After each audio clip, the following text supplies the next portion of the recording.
सभी को राम राम। मैं पारस गाबा हरियाणा पानीपत से एक बार दोबारा आप सभी का स्वागत करता हूं आपके अपने YouTube चैनल पर। जैसा कि आप सभी प्यारे लोग जानते हैं कि हम हमारे चैनल पर गाड़ियों का बिल्कुल ऑनेस्ट ओनरशिप रिव्यू डालते हैं और सिर्फ इसलिए डालते हैं ताकि आप सभी प्यारे लोग बिना उस गाड़ी को खरीदे, बिना उस पर कोई भी पैसा लगाए, घर बैठे ही हमारी वीडियो के ज़रिए उसके बारे में सब कुछ जान जाएँ, उसकी सारी बुराई सारी अच्छाई, ताकि कल को जब आप अपनी मेहनत का पैसा उस पर लगाएंगे, उम्मीदें उस कार से जोड़ेंगे, घर उसको लाएंगे, तो आपको किसी प्रकार का दुख दर्द कन्फ्यूज़न या कोई पछतावा ही ना हो कि ये भैया मैंने क्या ले लिया, काश इसके बारे में पहले पता होता। उसी तरीके से आज चैनल पर बिल्कुल ऑनेस्ट ओनरशिप रिव्यू करने वाले सामने खड़ी the all new Tata Harrier EV का। अच्छी बात यह है कि ये इसका सबसे वैल्यू फॉर मनी और सबसे सस्ता वेरिएंट है। लेना चाहिए नहीं लेना चाहिए सारी बातें करेंगे। तो सारी बातों के लिए चैनल पर स्वागत करते हैं सिड का। सिड भाई कैसे हो आप? वेल एंड गुड भैया, आप बताओ। आपका समय देने के लिए धन्यवाद। नई गाड़ी की आपको बहुत बहुत बधाई हो। थैंक यू भैया। सिड मेरे छोटे भाई जैसे हैं और इनके पास मल्टीपल कार्स है। इनको गाड़ी चलाने का अच्छा खासा एक्सपीरियंस है। आपके साथ रह रह के मुझे पता लग गया। गाड़ी से पहले आप अपने बारे में बता दीजिए। मेरा नाम सिड है, मैं पानीपत में रहता हूँ और टेक्सटाइल इंडस्ट्रीज़ में काम करता हूँ और मल्टीपल व्हीकल्स ओन करता हूँ, है ना। आप नाम भी बता दीजिए उन व्हीकल्स के।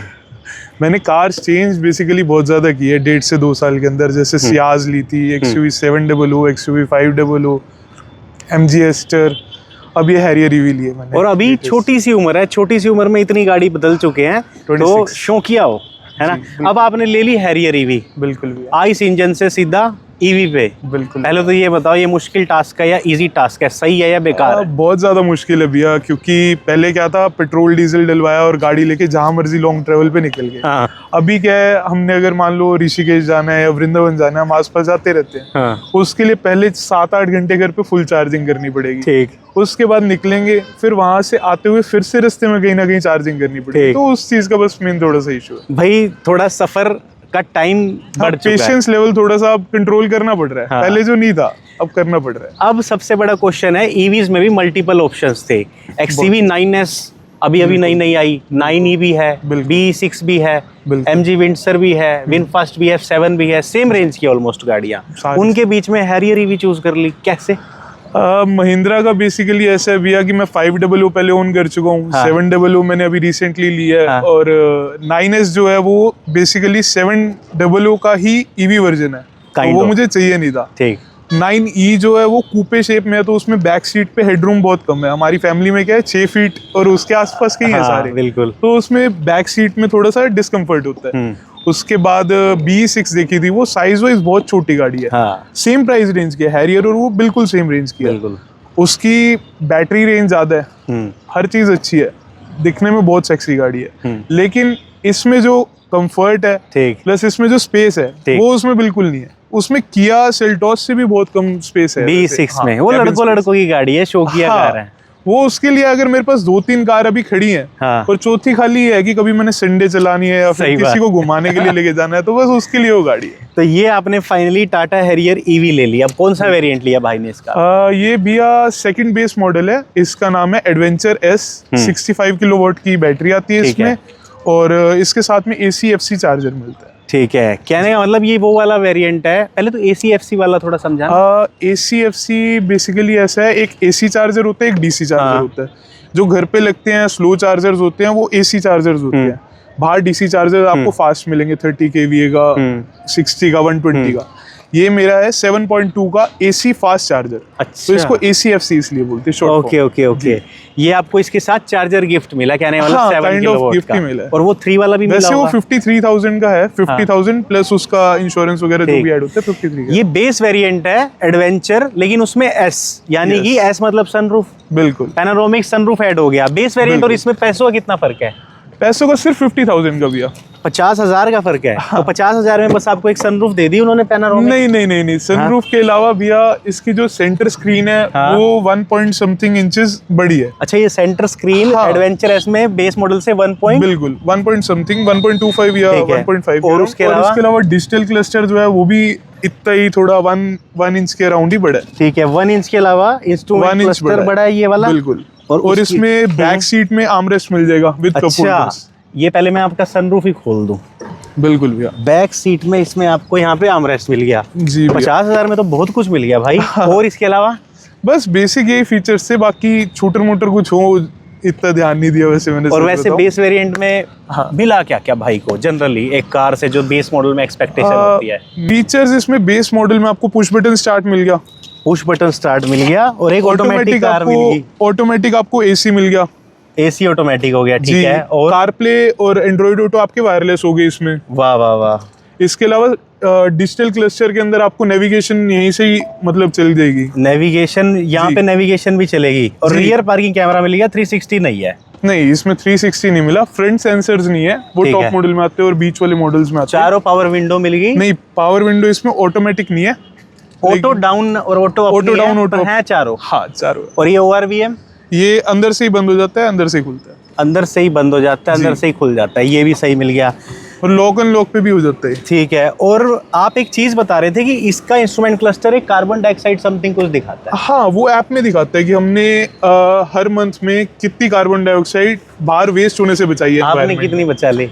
मैंने रफली भैया एक मंथ मेरे को आज पूरा हुआ इस गाड़ी को, 27 को ली थी, आज 27 है। ठीक है, तो रफली 550 kg के अराउंड बचा दी। हाँ, वो ऐप में शो ये एज एन एक्सेसरी है या गिफ्ट है? नहीं, ये बेस मॉडल में ही पार्ट है इसका। और ये रूफ व्हील्स भी? ये भी बेस मॉडल। अब तक क्या क्या एक्सेसरीज गाड़ी में लगी है? इसमें मैंने छोटा मोटा ही सामान लगवाया, रेन वाइजर्स लगवाए हैं, मैट्स लगवाए हैं, ठीक है, स्क्रीन गार्ड्स लगवाए हैं। स्क्रीन गार्ड्स जरूरी थे क्या लगवाने?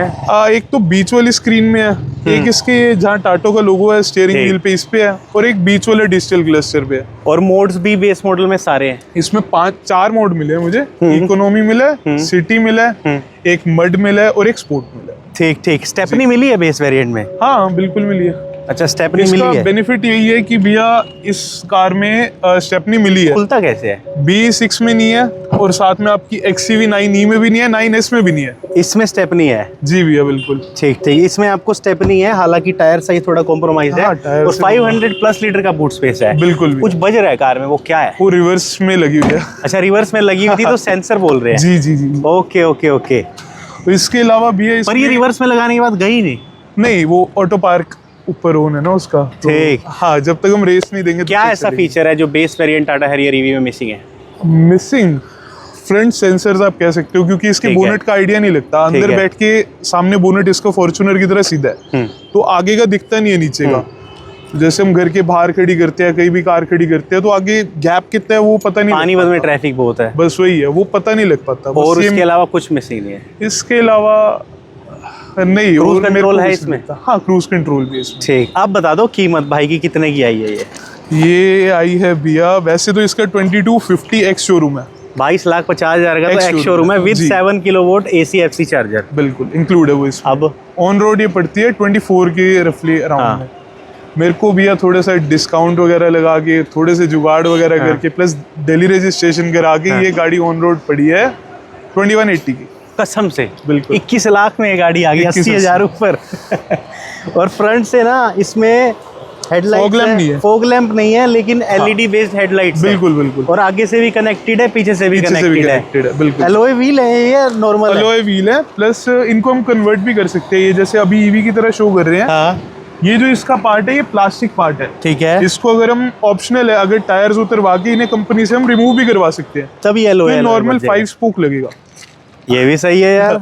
और क्या टायर साइज मिला है भाई को? देखो 18 है आई गेस। 18 इंच है। ये हेडलाइट का थ्रो सही है? हाँ, बहुत अच्छा है। ठीक है। हम हाईवे पे बहुत लेके गए इसको।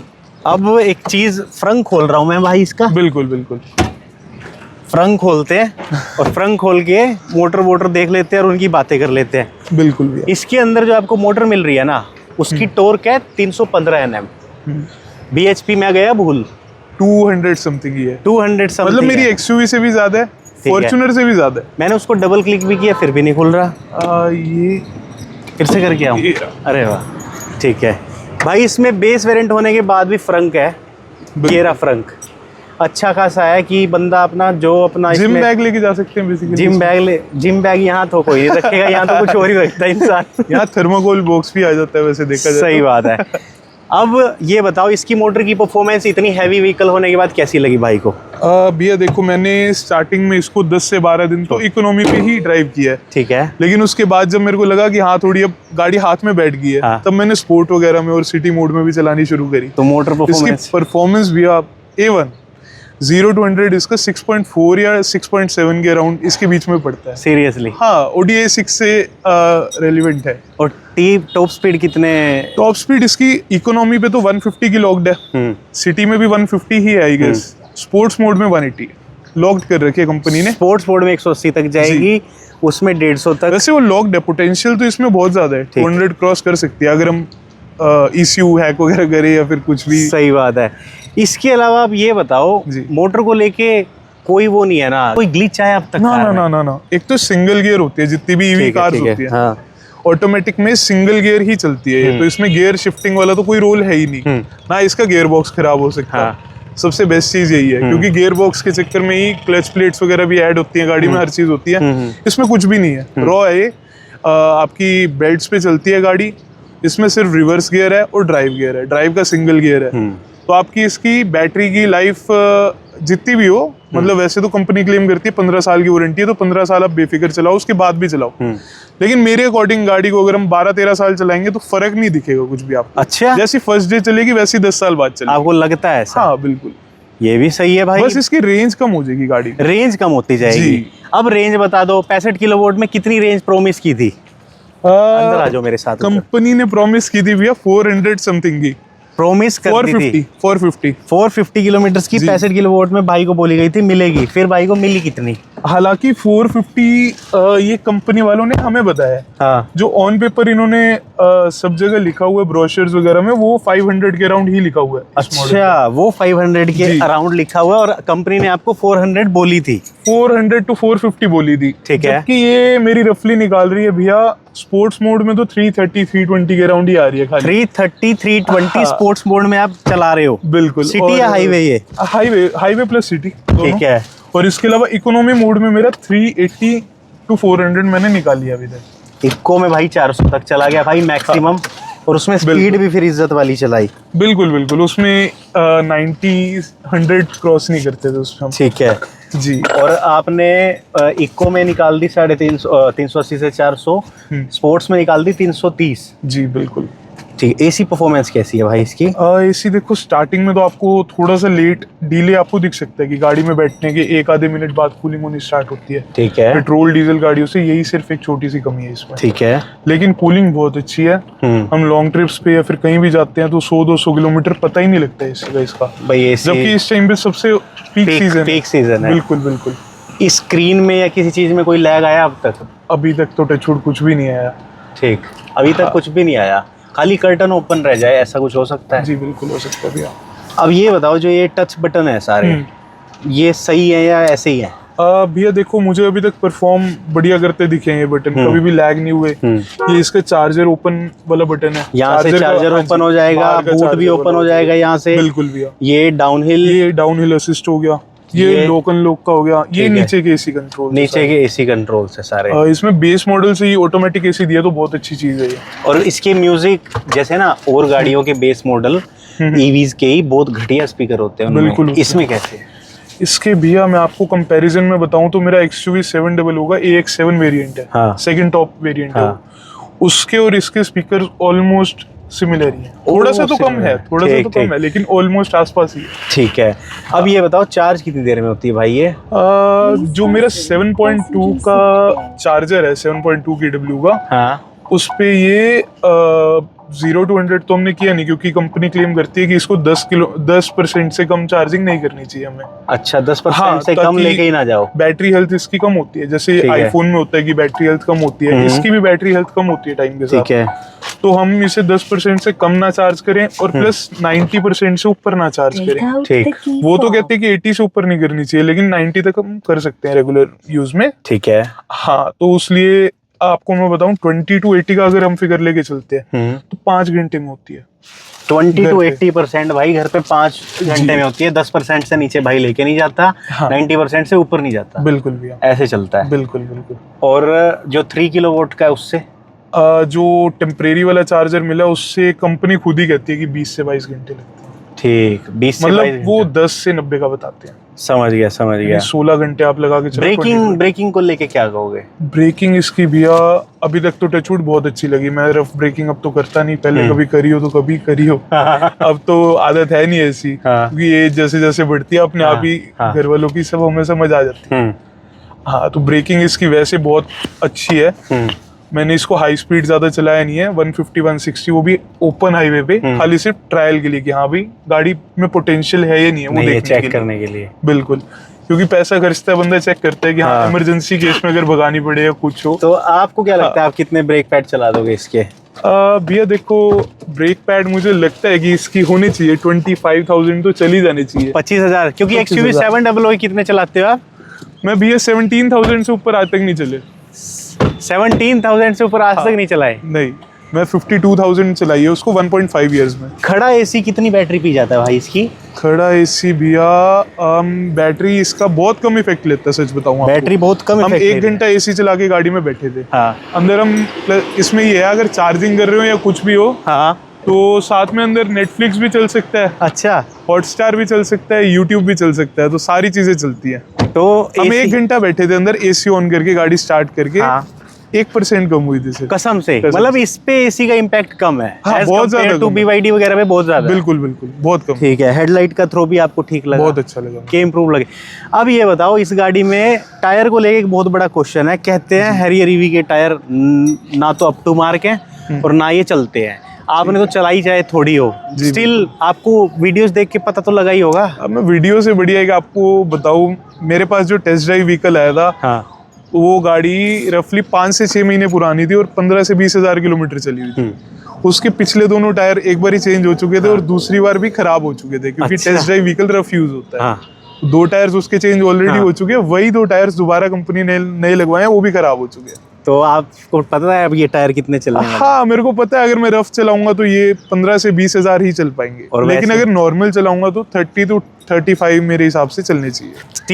स्टीयरिंग फीडबैक कैसा है भाई का? स्टीयरिंग बहुत अच्छा, बहुत लाइट स्टीयरिंग है इसका। जैसे इसको ए पिलर इतना मोटा होता है, ये भी बड़ा। सिटी में मैनूवर करना एक टफ टास्क है ना? हाँ, थोड़ा सा कह सकते हो आप। सिटी में मैनूवर करना इसको टफ टास्क है। थोड़े से ब्लाइंड स्पॉट ज्यादा क्रिएट होते हैं। हाँ, ब्लाइंड स्पॉट्स हैं बहुत बहुत ज्यादा है। अब इतनी सारी अंदर की और बाहर की बातें करने के बाद मैं एक फाइनल बात करना चाहता हूँ। भाई को ने इतने प्यार से नॉन स्टॉप अनकट वीडियो में इतना सब कुछ ऐसे बता दिया कि बड़े बड़े लोग नहीं बता पाते। आपका एक्सपीरियंस झलका है कि आपने नॉन स्टॉप और फ्लॉलेस सब कुछ बताया। इसके लिए आप लाइक और कमेंट करो भाई की नॉलेज के लिए अच्छी सी। अब भाई से कंक्लूजन की बातें करने वाला हूँ। तो पाजी, इतनी सारी अंदर की और बाहर की बातें करने के बाद अब तो एक फाइनल बात बता दो कि हैरियर EV को लेकर सुखी हो या दुखी, सजा मिली या मजा, सबको क्या सलाह दोगे? पैसा है इस पे लगाएं या रहने दें? भैया मैं इस पे सच बताऊं तो पैसा लगाना टोटली वर्थ इट है। ठीक है। क्योंकि अगर आप लगाओ, मेरी ड्राइविंग के हिसाब से मेरी 3500 अभी चल चुकी है। आज 1 महीना हुआ है। आज 1 महीना हुआ है, 3500 किलोमीटर चल गई, जबकि 4 गाड़ी और भी हैं। हाँ, तो उसके अलावा मैं जब डीजल में या पेट्रोल में इतनी चलाता था तो महीने का रफली 30 से 32 हजार रुपये खर्चा आता था। हाँ।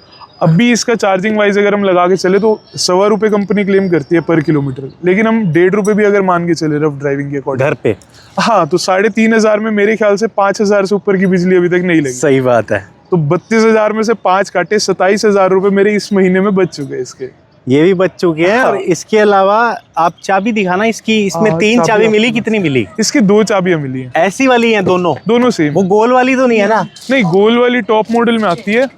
वो गोल वाली चाबी ने बहुत लोगों को परेशान किया। वो डेमो कार की देखो, इसका बेस वेरिएंट कहने का मतलब भाई को ग्लिचेस अब तक मिले नहीं। झूठ भाई बोलेगा नहीं। बिल्कुल भाई बेपरवाह इंसान है, जो है वो बात है, वो वाली बात है। इंप्रूवमेंट होनी चाहिए तो किस चीज में होनी चाहिए हैरियर EV में फ्यूचर में? मेरे हिसाब से भी आप पैनल गैप्स वगैरह जो है ना इसके यहाँ पे जैसे आप शो कर सकते हो। हाँ, ये गैप्स इसमें थोड़े से हैं पैनल जो बाकी गाड़ियों में थोड़े कम होते हैं। अब देखो इस साइड थोड़ा सा आपको ज्यादा दिखेगा, उस साइड थोड़ा सा कम दिखेगा। ठीक है। और इसके अलावा? हाँ, बस पैनल गैप्स है। देखो सेफ्टी तो टाटा में कुछ भी इससे ऊपर नहीं है। हाँ। इसके अलावा जैसे टाटा की छोटी मोटी कमी है, इसके नीचे एक सेंसर लटक रहा है। हाँ। जो मैंने गाड़ी जिस दिन ली थी उस दिन से अब तक लटक रहा है। अच्छा, उस दिन से अब तक लटक रहा है? मतलब इसने तंग तो नहीं किया अभी तक कुछ, लटकना ही नहीं चाहिए नई में। हाँ, बस। और बाकी टायर्स इंप्रूव हो जाए। टायर्स तो बिल्कुल होने ही चाहिए, क्योंकि इसमें क्या है, ये कहते हैं कि भैया जितना ज्यादा गाड़ी थ्रोटल उठाएगी, जैसे BHP ज्यादा है, हर चीज ज्यादा है, टॉर्क भी ज्यादा है इस गाड़ी का, सारा इसका रियर व्हील ड्राइव पे एकदम से जाता है। तो जैसे इम्पैक्ट पड़ता है ना तो बर्नआउट टाइप का जरा सा करती है अगर आप इंस्टेंट एक्सेलरेट करते हो तो उस चक्कर में इसके टायर पीछे वाले ज्यादा घिसते हैं, आगे वालों की लाइफ अच्छी है, नो डाउट अच्छी है। तो हर 5000 पे रोटेट करवाते हैं, ऊपर से वेट ज्यादा है। कर सकते हैं बट मेरे हिसाब से नहीं करना चाहिए, क्योंकि आप पेयर में अगर चेंज करोगे ना, फ्रंट वाले कभी भी बैक में नहीं लगाने चाहिए, रियर व्हील ड्राइव। अच्छा। अगर फ्रंट व्हील ड्राइव है तो आप कर सकते हो, बट रियर वाली में मेरे अकॉर्डिंग नहीं करना चाहिए। कारण भी ऐसे है कि जो रियर में आपके टायर्स है ना, वो जब बिल्कुल जीरो हो जाएंगे, उसके बाद आप फ्रंट वाले जब पीछे लगाओगे उनमें लाइफ बहुत कम रहेगी होगी ऑलरेडी, तो उसका आपको आइडिया ही नहीं मिल पाएगा। आप सोचोगे कि मेरे 45 फ्रंट में चलने चाहिए, 30 रियर में चलने चाहिए, आपके 30 में वो चलेगा, आपको लगेगा आपकी 15,000 की लाइफ पड़ी है, लेकिन वो रियर में लगने के बाद उसकी 5 से 7,000 की रह जाएगी सिर्फ। वो हमें आइडिया लग ही नहीं पाएगा कि कहने का मतलब कंफ्यूजन बहुत है टायर को लेके। वो तो होगी बाकी all over car is good, all over well. Base variant low Harrier EV का, क्योंकि बड़ी गाड़ियों के बेस वेरिएंट होते नहीं है बेसिकली। हाँ, एडवेंचरस। नहीं, आपका बड़ा धन्यवाद है, आपने बड़ा फ्लॉलेस रिव्यू दिया। भाई के लिए इस वीडियो को हाइप करना, और जो भी चाहता है अपना ओनरशिप रिव्यू देना, हमें व्हाट्सएप, मेल, इंस्टाग्राम कहीं से भी रीच करें, हम उनके साथ भी वीडियो शूट करेंगे। गर्मी के चक्कर में टेम्परेचर हाई हो जाते थे तो हमने वीडियो शूट हमारे पोस्टपोन किए या शाम को किए। तो सभी से अनुरोध है, पेड़ लगाएं, टेम्परेचर कंट्रोल करवाएं। Thank you for watching, kindly subscribe.